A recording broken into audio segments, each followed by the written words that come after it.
সকলোকে নমস্কাৰ। মোৰ নাম মেহবুব আহমেদ। মই পঞ্চম ষাণ্মাসিকৰ ছাত্ৰ। তোমালোকে সকলোৱে জানা যে অহাকালি আমাৰ উদালি মহাবিদ্যালয়ত 2025 আৰু 26 বৰ্ষৰ ছাত্ৰ একতা সভাৰ সাধাৰণ নিৰ্বাচন অনুষ্ঠিত হ'ব। এই সাধাৰণ নিৰ্বাচনে নিৰ্ধাৰণ কৰিব অনাগত এটা বছৰত আমাৰ কলেজৰ উন্নয়নৰ আৰ্হি কেনেকুৱা হ'ব।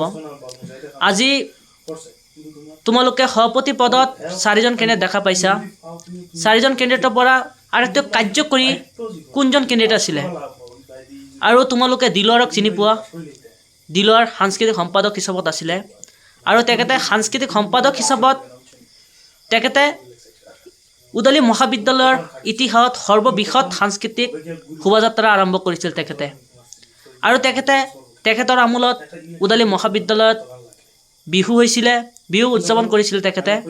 আৰু শিক্ষাৰ ক্ষেত্ৰত তোমালোকৰ যিটো ফাৰ্ষ্ট ছেমিষ্টাৰ যিটো ষ্টুডেণ্ট আছে, তোমালোকে এই ষ্টুডেণ্টে সকলোৱে জানা যে ফাৰ্ষ্ট ছেমিষ্টাৰৰ যিটো এছাইনমেণ্ট আছিলে, তেখেতে কিন্তু এছাইনমেণ্টৰ ক্ষেত্ৰতো যথেষ্টখিনি সহায় সহযোগিতা তোমালোকক কৰিছে। আজি তোমালোকে এনে এজন কেণ্ডিডেটক ছিলেক্ট কৰা প্ৰেচিডেণ্ট হিচাপত, যিজনে শিক্ষাৰ ক্ষেত্ৰতো আগবাঢ়ি আছে, সকলো ক্ষেত্ৰতো আগবাঢ়ি আছে। আৰু ইউনিয়ন বডিয়ে তোমালোকক বিল্ডিং বনাই নিদিয়ে।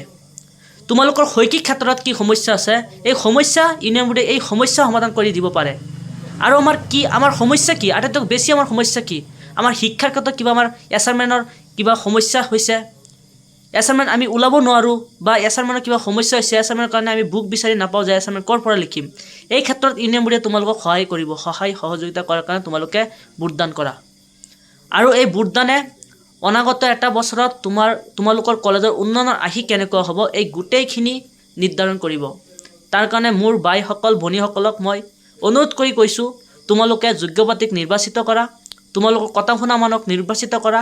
আৰু দিলৰ যিটো সভাপতি পদত আছে দিলৱাৰ হুছেইন, দিলৰ মানুহটো সৰু হ'ব পাৰে, কিন্তু এই মানুহখিনি যেতিয়া ছাত্ৰ একতা সভাৰ 2024 আৰু 25 বৰ্ষৰ ছাত্ৰ একতা সভাত যেতিয়া তেখেতে প্ৰতিদ্বন্দ্বিতা আগবঢ়াইছিলে, তেখেতে কিন্তু এই কলেজখনৰ কাৰণে যথেষ্টখিনি কাম কৰিছে আৰু সাংস্কৃতিক ক্ষেত্ৰত যথেষ্টখিনি কাম কৰিছে।